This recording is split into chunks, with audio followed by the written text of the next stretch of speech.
Great. We have UFC middleweight Eryk Anders. And first we will go to James Lynch with the score. James, go ahead.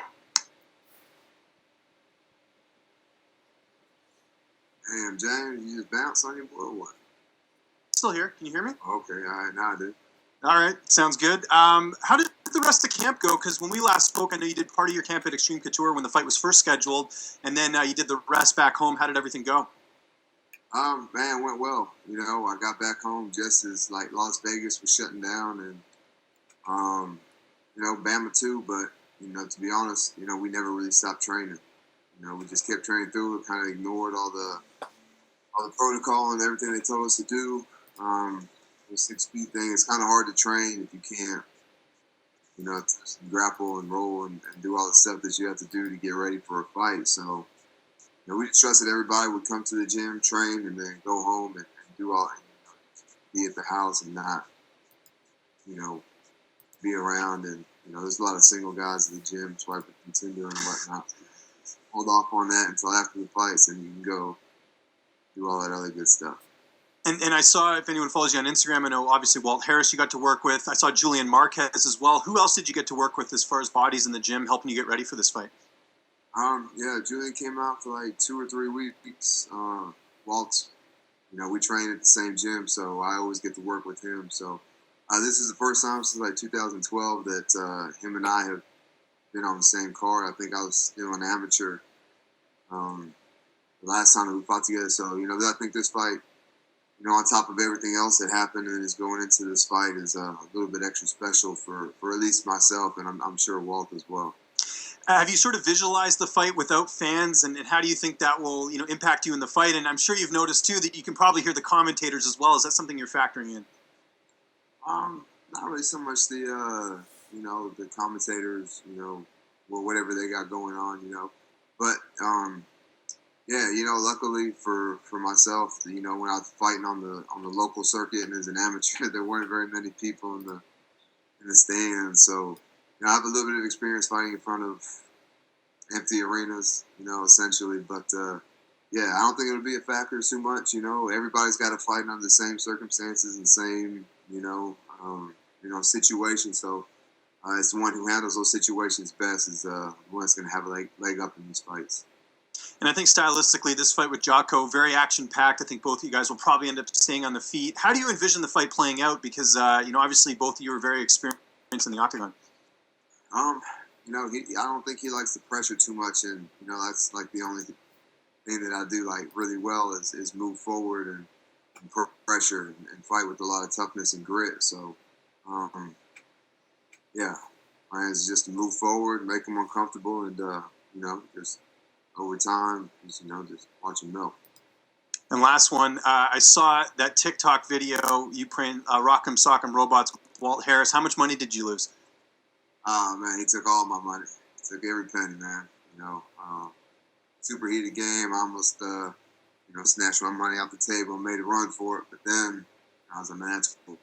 You know, if he gets his hands on me after taking some money from him, it's not going to be too good for me. So, you know, I took my loss like a man, and you know, I'm looking forward to the rematch after these fights.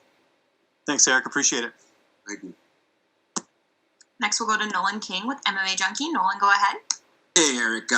Just hoping to get you to elaborate on something you just said to James. You know, you're talking about sharing the card with Walt and the impact that he's had on your career. Can you just expand a little bit on what he's meant to you as a training partner and what kind of impact he's had on you as a fighter? Yeah, you know, Walt was my introduction to MMA. The very first day I walked into an MMA gym. I had been doing a little jiu-jitsu elsewhere, but, you know, I thought that, you know, maybe I want to fight, you know. So I walked into the gym. Walked into his gym at the time, and, you know, his coach at the time, you know, very non-competent corner, you know, he walks up to me, he was like, hey, can you fight?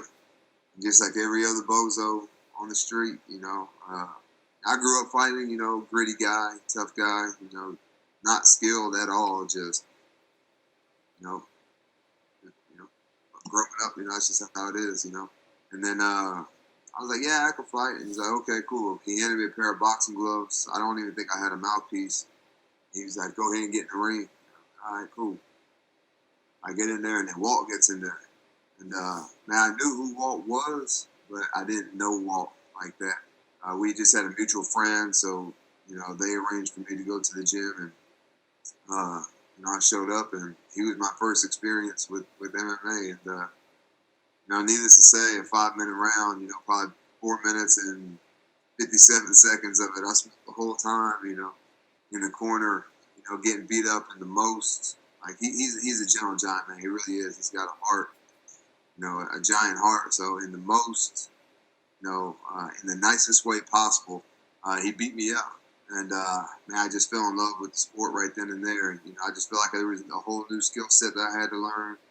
You know, I just felt it'd be a lot funner to be on the other side, you know, to be on the giving than the receiving side of those things. So, yeah, I don't think if I have that experience, I don't think that, you know, I have an MMA career. Listening to you talk, he's obviously somebody that you know, means a lot to you in your career. And how important is it to you to, or how important do you feel it is for you to be able to go out there and set the stage, especially you know, given what this night means and everything that he's gone through? You know, it's super important. You know, every fight is. You know, I try not to put like more emphasis on one fight than the other, because every fight I feel like is just as important as the last one. Because the last one was what got you to where you are now, and this one is going to get you to where you're trying to go. So, you know, having him, you know, here, having him get ready, push you to that next level, because he is, you know, highly skilled, especially on the feet.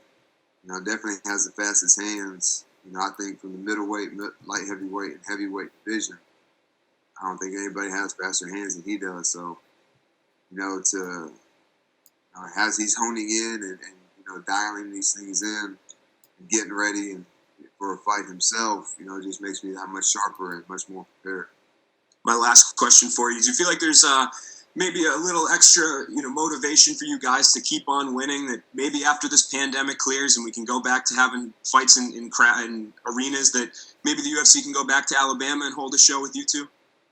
I hope so. You know, I think if we go out there and we both get, you know, get finishes in devastating fashion as we're both accustomed to doing, you know, I think that, you know, the UFC comes to Birmingham or, you know, wherever in Alabama, it's going to be a sellout event. And, you know, everybody, the whole Southeast, I think, will come in, travel, spend money, ticket sales, you know, views, all that good stuff. So, yeah, I think that Alabama's an untapped market. The UFC hasn't been there in a really, really long time. So, I think with two guys from the state, you know, having a lot of success in the sport at the time, that, you know, a lot of people will show up and support it.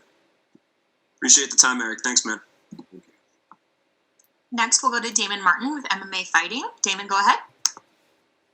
Hey, Eryk, kind of following up on what Nolan said there with Walt. I mean, I kind of feel like the entire world is rooting for Walt this weekend, you know, with everything he's gone through. But how do you manage those emotions as his teammate and for yourself? Because there's no way to deny this is going to be an emotionally charged fight for him, and it kind of bleeds over to you as well as his friend, his teammate. Like, how do you deal with that emotion? Do you use it? Do you not want to think about it? Like, how do you deal with that?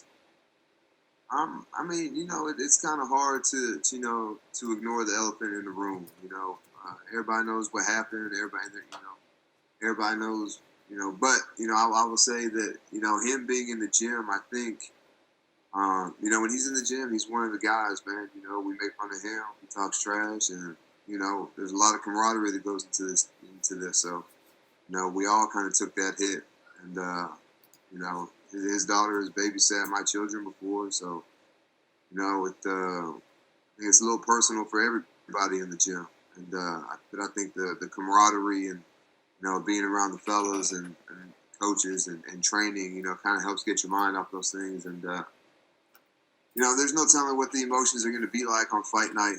But I think right now everybody's focused, dialed in, and things that they need to be focused and dialed in on. But, you know, I think it would be very ignorant of me to say that on fight night, you know, the emotions might be a little bit different. But, you know, we're not there yet, so I can't tell you how he's going to feel or how I'm going to feel.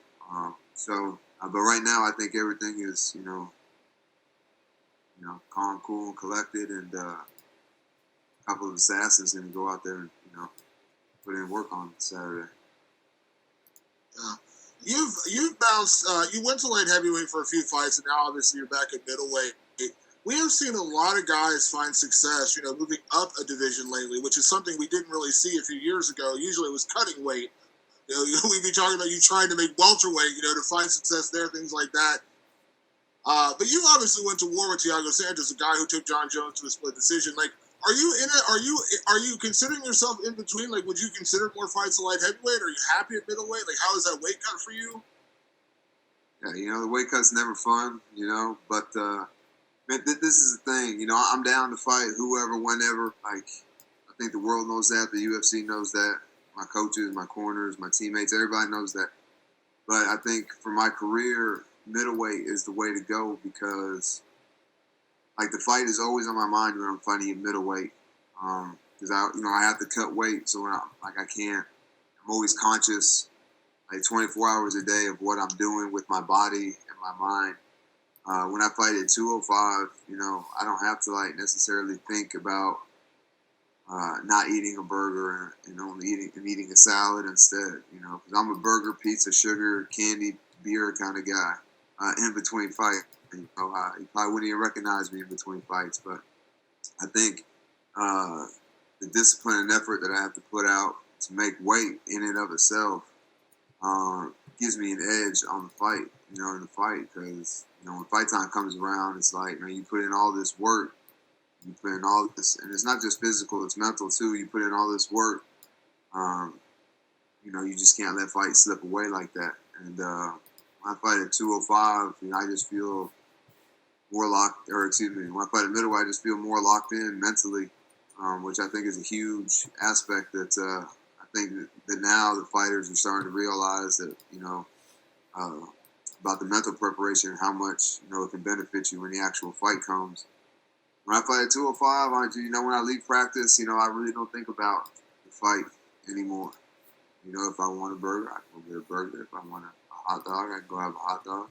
I don't drink, but drink too much during fight camp, so that's not an issue. But yeah, I'm just more locked in mentally at middleweight. So what's your favorite food to have after a weight cut? As in, I'm a burger, pizza, anything with grease. Before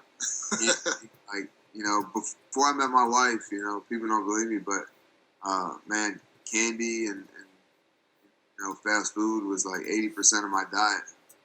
Gas station candy and stuff like that, Skittles and soda, and I eat like a child, man. In between fights.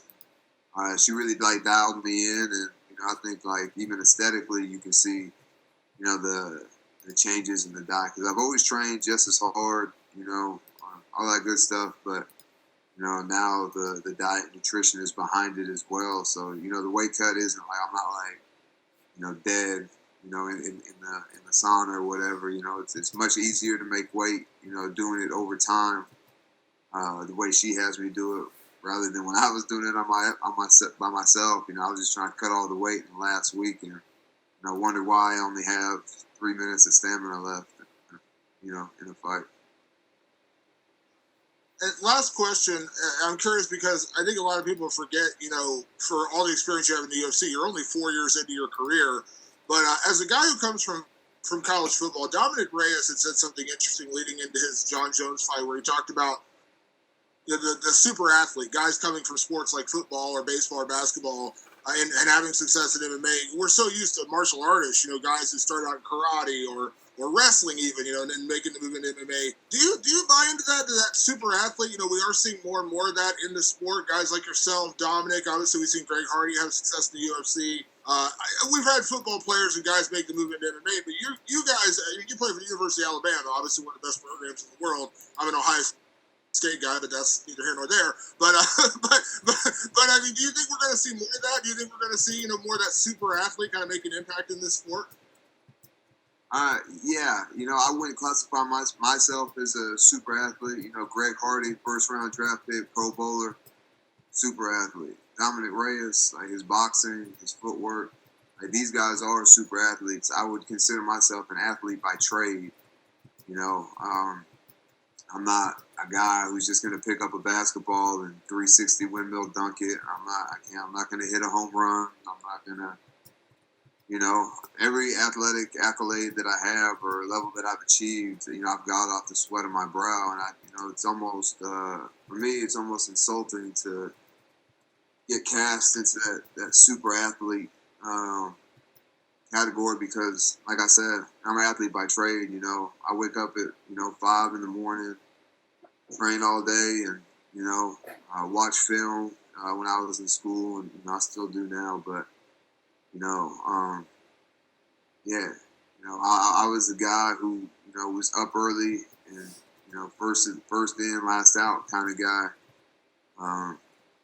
My whole life, you know, when everybody else was asleep or, doing even in high school, even after football was over, I would still go to school early, lift weights, run, do all that and then do it again after school. So, I'm not one of those guys that can, I'm not saying that Greg Hardy and Dominic Reyes is one of these guys, but I'm not one of those guys who can, sleep till noon, wake up. Like I know a guy, who played in the All-American game with Ted Ginn Jr. And he said at 7 o'clock in the morning, Ted Ginn Jr. woke up, didn't even stretch, put on his cleats, and ran a 4.3 at this All-American Army All-American game combine.